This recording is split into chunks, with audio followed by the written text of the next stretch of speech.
Bulletin में आपका बहुत बहुत स्वागत है। रुक करते हैं खबरों का।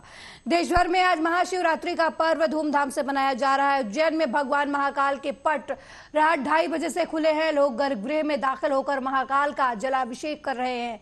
गुरुवार रात 2:30 बजे से ही शनिवार रात 10:30 बजे तक मंदिर के पट भक्तों के लिए खुले रहेंगे, यानी भक्त 44 घंटे बाबा महाकाल के दर्शन कर सकेंगे। दावा किया जा रहा है कि महाशिवरात्रि पर करीब 12 लाख श्रद्धालु उज्जैन पर पहुंचकर महाकाल के दर्शन करेंगे। वहीं वाराणसी के विश्वनाथ मंदिर की बात की जाए तो दर्शन के लिए गुरुवार को ही 2 लाख से ज्यादा श्रद्धालु पहुंच गए थे। बाबा का दरबार कुल 36 घंटे से ज्यादा समय तक के लिए इस बार खुला रहेगा। इस दौरान करीब 10 लाख भक्तों के काशी विश्वनाथ मंदिर में आने के अनुमान लगाए जा रहे हैं।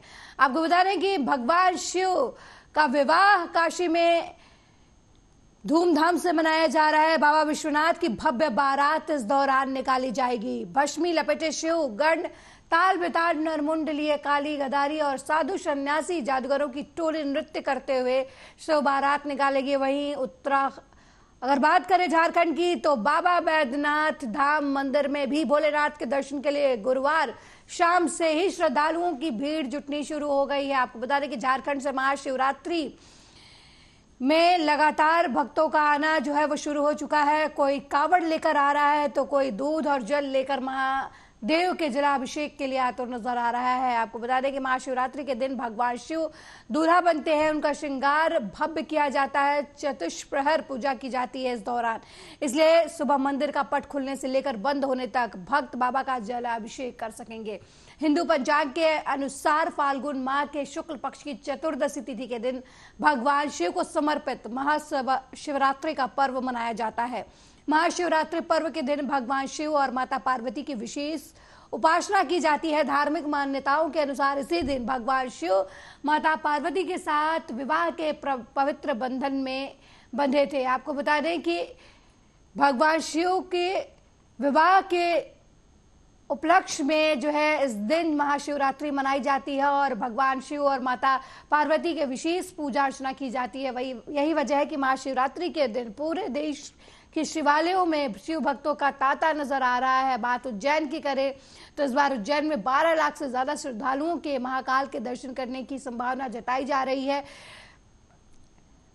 2:30 बजे रात्रि के समय से ही श्रद्धालुओं का मंदिर में आना शुरू हो गया है। लोग भगवान शिव के दर्शन करने के लिए आ रहे हैं। इस बार 44 घंटे तक लगातार महाशिवरात्रि के उपलक्ष्य पर भगवान शिव के दर्शन उज्जैन में भक्तों को होंगे। आपको बता दें कि 12 लाख लोग जो है जुटने वाले हैं। पहली तस्वीर जो हम आपको दिखा रहे हैं ये उज्जैन महाकाल मंदिर से है, जो भव्य तरीके से सजावट की गई है। वहीं सुबह आरती के साथ भगवान शिव के दर्शन के लिए लोगों का तांता लगा हुआ है। 2:30 बजे से ही भक्त भगवान के दरबार में पहुंचकर जलाभिषेक कर रहे हैं, पूजा अर्चना कर रहे हैं। ऐसा माना जाता है कि आज के दिन जो भी भक्त भगवान शिव के सामने अपनी मनोकामना रखता है वो पूरी होती है। वहीं इस दिन का विशेष महत्व है लड़कियों के लिए भी। लड़कियां ये इस दिन व्रत रखती हैं और भगवान शिव जैसे वर की कामना करती हैं। दूसरी तस्वीर हम आपको वाराणसी से दिखा रहे हैं, जहाँ काशी विश्वनाथ मंदिर में भगवान शिव के भक्तों का तांता लगा हुआ है।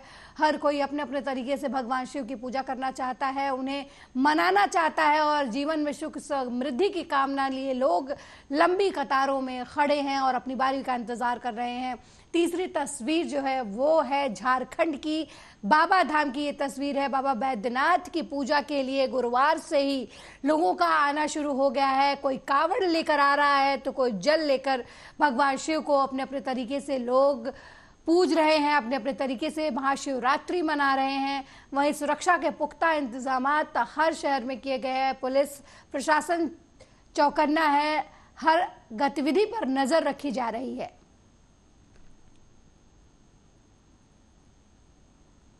वहीं एसबी प्रमुख और उत्तर प्रदेश सरकार में मंत्री ओपी राजभर ने लोकसभा चुनाव में एनडीए की जीत का दावा किया है। एनडीए की जीत का दावा करते हुए ओम प्रकाश राजभर ने कहा कि उत्तर प्रदेश के पूर्वांचल की अपनी ताकत है। उस ताकत के दम पर समाजवादी पार्टी की सरकार में जो गुंडा राज था उसे मुख्यमंत्री योगी आदित्यनाथ ने अपने 7 साल के कार्यकाल में समाप्त किया। एनडीए के सभी घटक दल उत्तर प्रदेश की 80 लोकसभा सीटों पर जीत दिलाएंगे और नरेंद्र मोदी को तीसरी बार प्रधानमंत्री बनाएंगे।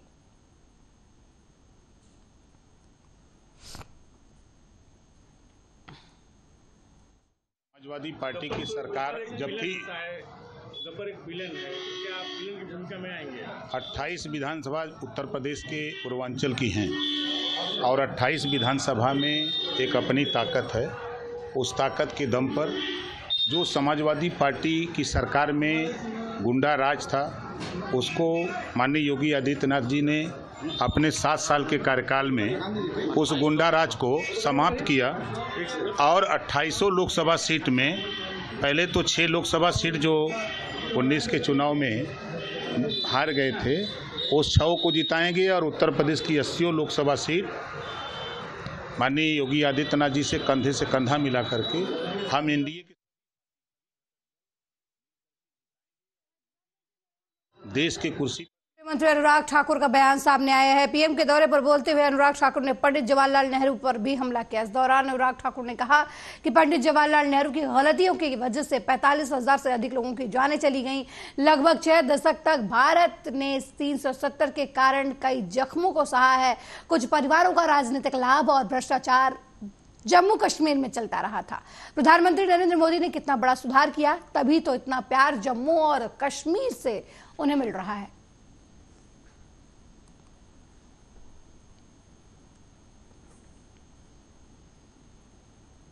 $370 के कारण कई जख्मों को सहा है, हजारों लोगों की जानें गई और यहाँ तक कि पथराव से लेकर आतंकवाद तक ये नई चुनौतियाँ बनी रहती थी।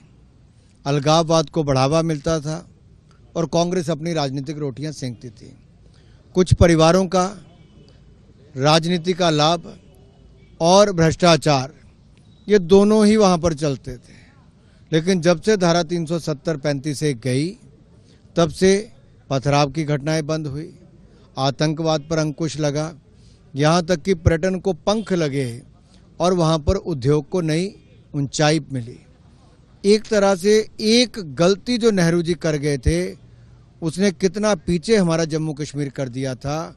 आज उस गलती को सुधार कर मोदी जी ने कितना बड़ा सुधार किया है, तभी तो इतना प्यार पहले जम्मू में, अब कश्मीर में, दोनों तरफ मिला। जिस दिन जम्मू रैली थी उस दिन हजारों लोग थे, बारिश पड़ रही थी लेकिन जोश बहुत था। आज बर्फ में भी लोग पैदल भी चलकर आए, गाड़ी से भी आए। वहीं संकल्प से सिद्धि कार्यक्रम को सीएम योगी ने संबोधित किया। कार्यक्रम को संबोधित करते हुए उत्तर प्रदेश के मुख्यमंत्री योगी आदित्यनाथ ने कहा कि पहली बार किसानों को मजबूत करने और आत्मनिर्भर बनाने के लिए इतनी सारी योजनाएं शुरू की गई हैं। 1947 में जब भारत सबसे बड़ी शक्ति होगा तो हमारा अन्नदाता किसान भी उस समय आत्मनिर्भर बनकर खुशहाल जीवन जिएगा।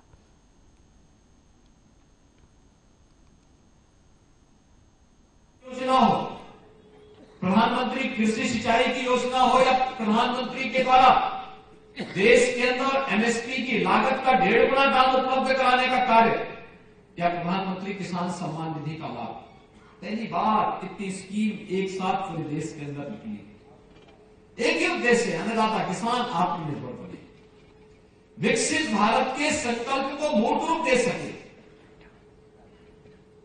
2047 में जब भारत दुनिया की सबसे बड़ी ताकत होगी, तो हमारा अन्नदाता किसान भी उस समय आत्मनिर्भर बन करके खुशहाल जीवन जी सके।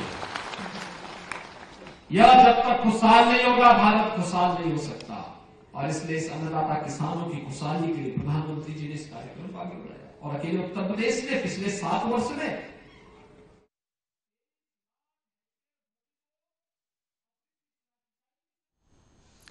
वहीं अगली खबर मिर्जापुर से है, जहां विंध्याचल थाना क्षेत्र के एक अंतित में महिला के साथ मारपीट और छेड़खानी करने के मामले में आरोपी को पुलिस ने गिरफ्तार कर लिया है। बताया कि अंतित में महिला किराए के मकान पर रहती थी, वो घर के बगल में बैठी थी। इसी दौरान मोहल्ले का ही एक युवक महिला से बात करते हुए छेड़खानी करने लगा, जिस पर महिला ने विरोध किया तो युवक ने धमकी देते हुए महिला के साथ हाथापाई की, उसे धक्का दिया। हालांकि आसपास के लोगों ने बीच बचाव कर मामला शांत कराया, जिसके बाद महिला ने थाने जाकर युवक के खिलाफ एफआईआर दर्ज करवाई और इस मामले में पुलिस ने कार्रवाई करते हुए आरोपी को गिरफ्तार कर लिया।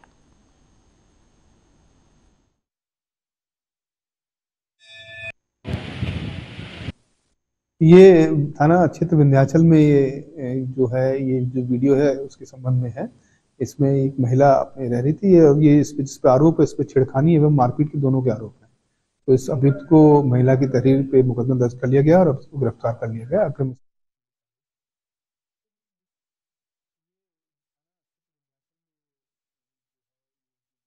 आगरा में सोशल मीडिया पर वायरल वीडियो ने एक बार फिर नियमों को तार तार कर दिया है। शादी समारोह में मंच पर एक युवक बंदूक से हर्ष फायरिंग करते हुए नजर आ रहा है। वायरल हुआ वीडियो 2 दिन पुराना बताया जा रहा है। मामला सदर क्षेत्र के ग्राम रोहता के कृष्ण कुंज कॉलोनी का बताया जा रहा है। यहां 6 मार्च को हुए एक शादी समारोह में मंचासीन नवविवाहित जोड़े को आशीर्वाद देने के लिए बनाए गए मंच पर एक युवक पहुंचकर अपनी बंदूक से हर्ष फायरिंग कर देता है। पास खड़े युवक भी हंसते हुए नजर आ रहे हैं। बता दें कि किसी भी शादी अथवा दूसरे समारोह में हर्ष फायरिंग करने पर प्रतिबंध लगाया गया है। बावजूद इसके युवा वर्ग बार बार नियमों के साथ खिलवाड़ करते नजर आ रहे हैं और अब हर्ष फायरिंग का नया वीडियो शादी समारोह से सामने आया है, जहां एक युवक बंदूक से फायरिंग करते हुए नजर आ रहा है और उसके आसपास खड़े लोग हंसते हुए नजर आ रहे हैं। तस्वीरों में देखिए कि किस तरीके से युवा हर्ष फायरिंग करते हुए नजर आ रहा है और आसपास के लोग उसे शाबाशी देते हुए नजर आ रहे हैं।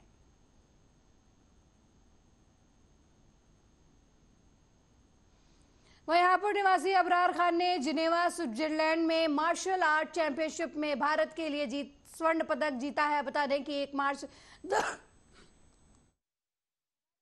2024 तक जिनेवा स्विट्जरलैंड में world cup martial art championship का आयोजन किया गया, जिसमें 26 देशों में मार्शल आर्ट्स खिलाड़ियों ने हिस्सा लिया। भारत की तरफ से अबरार खान ने पुरुष में 83 किलो वर्ग में हिस्सा लिया और भारत के नाम स्वर्ण पदक कर दिया। हापुड़ के ताइक्वांडो खिलाड़ी अबरार खान पहले भी बहुत सी अंतर्राष्ट्रीय मार्शल आर्ट प्रतियोगिताओं में भारत के लिए पदक जीतकर देश का गौरव बढ़ा चुके हैं। अबरार खान ने बताया कि वो जुलाई महीने में साउथ कोरिया में होने वाली वर्ल्ड चैंपियनशिप में भी हिस्सा लेंगे। वहीं भारत लौटने पर उनका जोरदार स्वागत किया गया।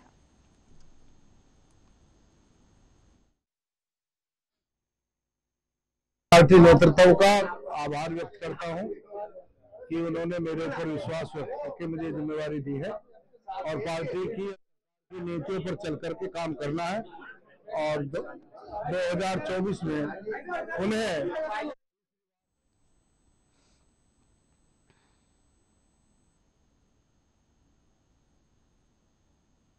पुलिस अधीक्षक फिरोजाबाद सौरभ दीक्षित और अपर पुलिस अधीक्षक नगर ने लोकसभा चुनाव 2024 और होली रमजान के त्योहार को ध्यान में रखते हुए पैरामिलिट्री फोर्स के साथ दक्षिण पुलिस टीम ने संयुक्त रूप से क्रिटिकल पोलिंग केंद्र संवेदनशील मोहल्ले में फ्लैग मार्च किया और लोगों से अपील की कि किसी भी तरीके की भ्रामक खबर शेयर ना करें, जिससे किसी भी धर्म की भावनाओं को ठेस न पहुंचे।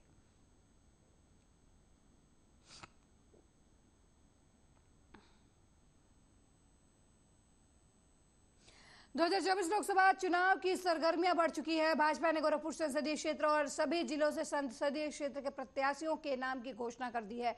वहीं विपक्षी दल अभी अपने प्रत्याशियों के नाम की घोषणा कर चुके हैं, लेकिन चुनाव का बिल्कुल बच चुका है। आइए जानते हैं कि जनता लोकसभा चुनाव में किसे अपना सांसद चुनना चाहेगी।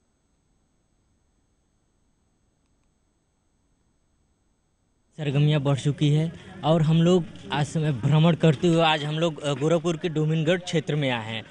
हमारे साथ यहाँ की जनता है, आइए इनसे बातचीत करते हैं कि किन मुद्दों को लेकर वोट करेंगे और इनके मन में क्या रुचि है कि क्या इस बार सपा की तरफ से काजल निषाद मैदान में है। और वहीं पर आपको बता दें कि बीजेपी ने दोबारा टिकट रवि किशन को दिया है। इस पे इन क्या प्रतिक्रिया है, आइए जानते हैं। सर क्या नाम पड़ेगा? प्रमोद निषाद जी। लोकसभा चुनाव आ गया है, आप किसको वोट करेंगे, क्या किन मुद्दों को लेकर आप वोट करेंगे? वैसे तो हम लोग बीजेपी वाले शुरू से ही बीजेपी को जिताते हुए आए हुए हैं और रवि किशन जी को तो खैर हम लोग जानते ही नहीं है, कभी चौराहे पे या डोमिनगढ़ क्षेत्र में कोई आता ही नहीं है। क्यों ऐसा कर रहे हैं? रवि किशन को जानते नहीं है, वो तो 5 साल से सांसद ही हैं। हम लोग योगी जी के नाते उनको जिताते हैं। हम चाहते हैं कि भाजपा की सरकार बने, भाजपा हम लोग के बीच में हमेशा रहे और कुछ समस्याएं हमारे इस ग्रामीण क्षेत्र में डोमिनगढ़ में जो हम लोग अवगत कराना चाहते हैं कि रवि किशन कभी आए तो उनको अवगत कराया जाए, लेकिन हम लोग को बीच में कभी आए बहुत नाराजगी है रवि किशन से, हम लोग कभी देखे ही नहीं इस क्षेत्र में। क्या नाराजगी है, क्या लगता है यहाँ पर इस क्षेत्र में कोई वो काम नहीं किए हैं, क्या इसको लेकर नाराजगी है आप लोगों की? नहीं तो हम लोग के बीच में तो कभी वो आए नहीं है, लेकिन हम लोग जो भी काम होता है हम लोग योगी जी के समझ के काम कोई करते हैं कि हम लोग की सरकार में योगी जी हैं तो कोई काम हो रहा था योगी जी के माध्यम से हो रहा है। हमारे बीच में डोमिनगढ़ चौराहे से एक सूरजकुंड की तरफ एक रास्ता जाता हुआ है जो ये सामने है, दिखाई दे रहा है। ये इसके लिए आश्वासन करीब 10 साल से लग रहा है कि ये रास्ता बन जाएगा। ये रास्ता अभी तक बना नहीं ना। हम लोग के बीच में जो प्रतिनिधि सांसद जो जीतते हैं कभी हम लोग के बीच में आते नहीं हैं, जो समस्या बताया जाए ये रास्ता बने। तो इन चीज़ों को लेकर आप रवि किशन शुक्ला से गुस्सा हो गए हैं? आप लोग के यहाँ के क्षेत्र की जनता है वो गुस्सा है कि मतलब वो क्या वोट करेंगे इसको लेकर? नहीं, हम लोग के बीच में आए, हम लोग की समस्या सुने। हम उनको जब सांसद चुनते हैं अपने लिए बीजेपी के लिए तो भाई हम लोग के बीच में कुछ समस्या देखें और समझें। और क्या क्या मुद्दे रहेंगे वोट देने का इस बार? नहीं देखिए, वोट तो हम लोग करेंगे ही बीजेपी को ही। और हमारे बीच में अगर वो टिकट पाते हैं रवि किशन जी तो उन्हीं को ही जिताया जाएगा। लेकिन हम लोग के बीच में आए, समस्या सुने और यहाँ के समस्या का निदान कराएं। आइए और भी लोग हमारे साथ हैं। क्या नाम है चाचा आपका? हमारा नाम दीनानाथ। लोकसभा चुनाव आ गया है, क्या लगता है कि पिछले 5 बार से सांसद पिछले 5 सालों से सांसद रवि किशन शुक्ला थे, तो क्या इस क्षेत्र में विकास का काम हुआ? कौन सा विकास काम हुआ है? हम लोग के आने जाने के लिए जो है बड़ी परेशानी हो रहा है डोमिनगढ़ में। न इधर से पुल बन रहा है न कुछ बन रहा है, तो हम लोग तो परेशान में तो ही हैं। यानी क्या फिर से दोबारा रवि किशन शुक्ला को टिकट दिया गया सांसद का, क्या लगता है इस बार वो जीतेंगे? दोबारा सांसद प्रत्याशी बनाए गए हैं रवि किशन शुक्ला, क्या लगता है कि वो जीतेंगे? कितना सपोर्ट रहेगा आप लोगों का? महाराज जी को दिया जाएगा। यानी योगी और मोदी के नाम पर आप वोट करेंगे, रवि किशन के नाम पे नहीं आप? आइए जानते हैं, और भी लोग हमारे साथ मौजूद हैं। आइए इनसे बात करते हैं कि जी क्या नाम है सर आपका? मेरा नाम सुजान सिंह है, डोहरिया बाजार के रहने वाले हैं। और किन मुद्दों को लेकर आप वोट करेंगे? विकास के मुद्दे को लेकर के वोट डालेंगे। हम लोगों का भाजपा से मतलब भाजपा को ही देंगे वो। भाजपा ने काम किया इसलिए भाजपा को देंगे वो। जो काम करेगा उसी को देंगे। इस बार दोबारा रवि किशन शुक्ला जी को सांसद रवि किशन को हम नहीं जानते हैं। भाजपा से कोई भी टिकट पाया जाएगा तो हम उसी को देंगे। क्या ऐसा है दिक्कत कि आप रवि किशन शुक्ला को नहीं जानते हैं क्योंकि वो 5 सालों से सांसद रह चुके हैं? रवि किशन शुक्ला हैं, लेकिन इधर कैमरे में सर, क्षेत्र में दौरा नहीं किए 5 साल तक, न आए न विकास देखे जनता क्या की है। जो सरकार कर रही है वही हो रहा है। यानी सांसद जी के नेतृत्व में कोई काम नहीं हुआ है यहाँ पे? नहीं, सांसद व्यक्तिगत अपने बल पर कोई काम नहीं किए। यही सूर्या पर पंप लगने वाला था, वह काम आज तक नहीं हुआ। फतेह बहादुर कहे कि लग जाएगा, 54 करोड़ रुपया आया था, लेकिन आज तक कहीं चुनाव बाद हो जाएगा, लेकिन उसका कोई काम नहीं हुआ। यह पूरा 50 गाँव बाढ़ से पीड़ित है। यानी आप विकास के मुद्दों पर वोट करेंगे, लेकिन योगी मोदी के नाम पर वोट करेंगे, लेकिन सांसद और रवि किशन शुक्ला के नाम पर नहीं वोट करेंगे? नहीं, रवि किशन के बजाय कोई थर्ड पर्सन आदमी टिकट पाएगा, हम उसी को देंगे वो। नहीं तो वो टिकट पा गए हैं रवि। हाँ तो देंगे, उन्हीं को देंगे और क्या, किसको देंगे? आइए और भी लोग हमारे साथ हैं, इनसे भी बातचीत करेंगे किन मुद्दों को लेकर वोट करेंगे। जी सर, क्या नाम है आपका? हमारा नाम गणेश है। आप किन मुद्दों को लेकर वोट करेंगे लोकसभा चुनाव में? लोकसभा में जो अच्छा काम करेगा वही को वोट दिया जाएगा। क्या बीजेपी की तरफ से दोबारा रवि किशन को टिकट दिया गया है और सपा से काजल निषाद हैं, तो क्या लगता है इस बार टक्कर देखने को मिलेगा कि एक तरफा हो? नहीं, टक्कर तो एकदम काजल निषाद देती हैं। रवि किशन तो हमारे क्षेत्र में कभी अइबे नहीं किए हैं। क्या लगता है 5 साल के कार्यकाल में कोई काम ऐसा अधूरा रह गया है उनके कार्यकाल में जो अभी तक नहीं हुआ है इस क्षेत्र में? हाँ, हमारे क्षेत्र में ओवर ब्रिज का था, अभी तक होबे नहीं किया डोमिनगढ़ में। आइए और भी लोग हैं, इनसे भी बातचीत करते हैं। जी सर, क्या नाम पड़ेगा आपका? हमारा नाम अजीम है। किन मुद्दों को लेकर आप लोकसभा चुनाव में वोट करेंगे? मुद्दा तो सब नेताजी मानते हैं, हम लोग नहीं मानते हैं। हम लोग को वोट देने से मतलब रहता है किसको दिया जाए ये सोचना पड़ता है। तो क्या काम रवि किशन 5 साल से सांसद थे यहाँ पर, क्या लगता है वो पूरा काम कर चुके हैं जितना उनको करना चाहिए, क्या अभी कुछ काम उनका अधूरा ही रह गया है? हम लोग के तरफ तो कोई काम ही नहीं हुआ है कि काम देखा जाए। यहाँ तो कुछ बस वही है, जाम लगा रहता है और कुछ नहीं है। क्या लगता है कि मतलब सपा से काजल निषाद हैं और रवि किशन को दोबारा बीजेपी ने मौका दिया है, क्या लगता है दोनों में टक्कर देखने को मिलेगा कि नहीं? टक्कर तो देखने को मिलेगा, मगर एक तरफा चुनाव रहता है। एक तरफा मतलब किसके पक्ष में जाएगा? सब बीजेपी की। अगर आप लोकसभा चुनाव में वोट करेंगे? विकास के मुद्दों को लेकर मैं वोट करना चाहूँगा, कार्यकाल को लेकर मैं वोट करना चाहूँगा। क्या विकास के मुद्दों को 5 साल से बीजेपी के सांसद रवि किशन शुक्ला गोरखपुर से रहे हैं, क्या लगता है कोई काम अधूरा रह चुका है जो अभी इनके कार्यकाल में नहीं पूरा हुआ है? वो क्या काम करेंगे, वो तो बस खाली एक चीज कहते हैं, बाबू जिंदगी झंड बा फिर भी घमंड बा। क्या कार्यकाल में क्या काम हो रहा है, वो तो बस जीत गए, फूल छिड़कवा लिए, निकल लिए दिल्ली, कभी दर्शन नहीं देते हैं, किसी भी एरिया किसी भी क्षेत्र में कभी जाते नहीं हैं। अरे भाई जनता के पास जाइए, मिलिए, देखिए 5 साल में एक ही बार अगर वो आते हैं तो भी जनता खुश रहती और उनके बारे में जो है हाथ उठा के नारा लगाती। लेकिन साल को गोली मारी हो 5 साल में, अब जो चुनाव स्टार्ट हो गया फिर दर्शन दे रहे हैं, फिर जगह जगह दिख रहे हैं। तो ये भाई समझ में हमारे नहीं आ रहा है। कम से कम जब आप जीते हैं तो कम से कम काम करिए। काम का मतलब ये है कि मोहल्ले मोहल्ले में पहुंचिए, मोहल्ले मोहल्ला हर एक घर आपका वोटर है, हर एक घर का नागरिक आपका वोटर है और हर एक घर का सदस्य, जैसे मोदी जी कहते हैं हर एक भाई हर एक घर हमारा परिवार है, तो उसी तरह इनको भी कहना चाहिए हर एक भाई हर एक नागरिक हमारा परिवार है। तो ये तो अपना परिवार मान ही नहीं रहे हैं, कैसे इनको सांसद के रूप में देखा जाए? फिलहाल अब गलती से टिकट पा गए हैं तो भाई अब कर ही क्या सकता है आदमी, लेकिन जो समझदार होगा वो नहीं देगा, जो बेवकूफ़ होगा वो जरूर देगा। मैं यही तक कहना चाहूँगा। ऐसा लगता है क्या कोई भी काम नहीं किए हैं वो अपने क्षेत्र में, कोई विकास कार्य नहीं किए हैं? हालांकि मतलब लोगों का कहना है कि हाँ विकास हुआ है, तो क्या लगता है ये तो मोदी और योगी का देन है। हर हर मोदी घर घर मोदी, मोदी योगी का देन है कि उन्हीं की वजह से विकास हो रहा है। और बच्चा ये जानता है कि मोदी योगी की वजह से विकास भी हो रहा है और बच्चा उन्हीं को जानता है। बाकी तो भाई टिकट मिल गया तो सब लोग अपना बांसुरी बजाएंगे, सीधी सी बात है। यहाँ की जनता का कहना है कि योगी मोदी के नाम पर वोट करेंगे, लेकिन कुछ लोगों का वही कहना है कि हम यहाँ 5 सालों से वो कभी दिखते नहीं है। 5 सालों से सांसद रवि किशन शुक्ला, और कोई लोग कहते हैं कि सपा से काजल निषाद हैं और बीजेपी से रवि किशन शुक्ला हैं, दोनों में कांटे की टक्कर रहना है। और कुछ लोगों का कहना है कि एक तरफा वोटिंग पड़ेगा। जानते हैं चुनाव वोट पड़ने के बाद किसके पक्ष में वोट जाता है, कौन जीतता है, कौन दो। उज्जवल कुमार, आर्या न्यूज, गोरखपुर। लोकसभा चुनाव के